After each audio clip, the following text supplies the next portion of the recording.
देश की राजधानी दिल्ली में यमुना का पानी भरा हुआ है। इस आपदा के समय भी ब्लेम गेम की राजनीति चल रही है। केजरीवाल के मंत्री सौरभ भारद्वाज ने केंद्र और हरियाणा सरकार पर आरोप लगाते हुए कहा कि ये दिल्ली को डुबाने की साजिश है। दिल्ली में यमुना का स्तर बढ़ क्यों रहा है और इसका जवाब है भारतीय जनता पार्टी द्वारा शासित केंद्र और हरियाणा की सरकार दिल्ली के लोगों के खिलाफ एक षड्यंत्र के तहत, एक कॉन्स्पिरेसी के तहत दिल्ली को बाढ़ में झोंकने की पूरी कोशिश कर रही है। आम आदमी पार्टी के आरोपों पर जवाब केंद्रीय जल शक्ति मंत्री ने दिया। उन्होंने कहा कि बैराज पानी को स्टोर करने के लिए नहीं बल्कि डायवर्ट किया जाता है। केजरीवाल को पुरानी आदत है अपना ठीकरा दूसरे पर फोड़ने की। हथनीकुंड बैराज जो बराज है, रिजर्वायर नहीं है जिसमें किसी भी तरह के पानी को होल्ड करने की क्षमता नहीं है। सिर्फ पानी के वाटर टेबल को रेगुलेट करके और नहर में पानी को जो है डाइवर्ट करने के लिए वो स्ट्रक्चर का उपयोग होता है। 3,58,000 क्यूसेक पानी बह रहा था, किसी भी हालत में उसको नहीं रोका जा सकता था। अब ये जान करके कि उन्होंने ये स्टेटमेंट दे करके गलती की, अपनी विफलता का ठीकरा दूसरों पर फोड़ने के लिए, जिसमें आदरणीय केजरीवाल साहब को महारत हासिल है। हिमाचल में बाढ़ का प्रकोप सबसे ज्यादा है। आपने बाढ़ में मंडी का वो मंदिर जरूर देखा होगा जहां बाढ़ के पानी में पूरा मंदिर डूब गया था। हिमाचल के गवर्नर शिव प्रताप शुक्ला ने उस मंदिर का दौरा किया। पता लगा 16वीं शताब्दी का यह मंदिर है और अब तो यह मंदिर वैसे भी इस बाढ़ की खबर हर जगह पहुंची है तो यह अंतर्राष्ट्रीय महत्व का हो चुका है।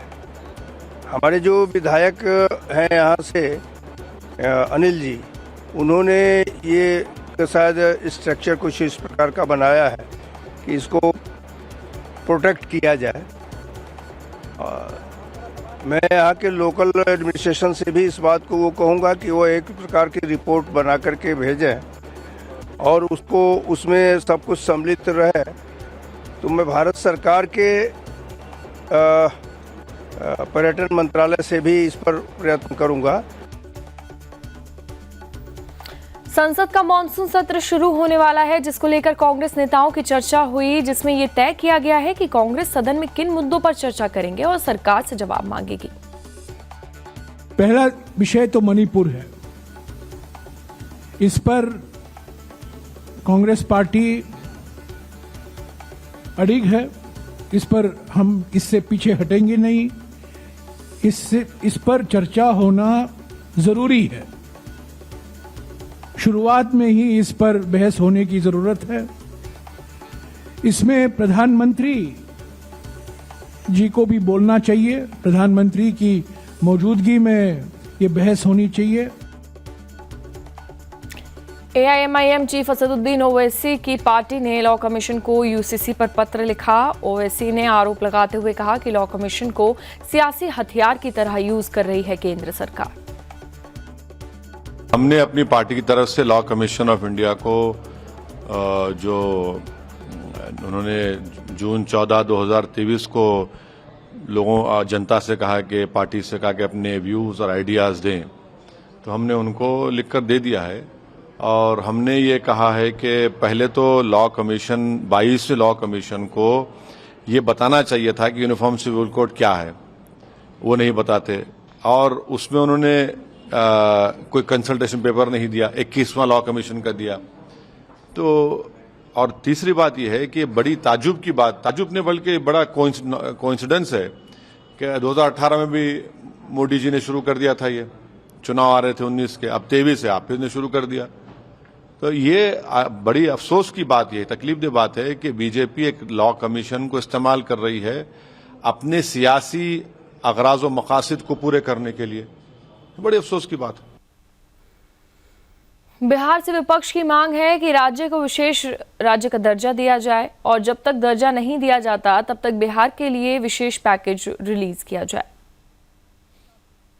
आदरणीय मुख्यमंत्री जी ने, आदरणीय उप मुख्यमंत्री जी ने, हमारे राष्ट्रीय अध्यक्ष जी ने कहा है कि इसको पॉलिटिक्स से परे जाकर के बिहार को विशेष राज्य के दर्जे का तुरंत अनाउंसमेंट होना चाहिए और जब तक उसमें देर हो आप एक विशेष पैकेज रिलीज करें ताकि बिहार भी ये सोच पाए कि हम कोसी में ये शुरू करेंगे, मिथिला में ये, छपरा में ये, रोहतास में ये, समस्तीपुर में ये, हम क्यों नहीं सोच पा रहे हैं? आपने हमारे हाथ बांध दिए।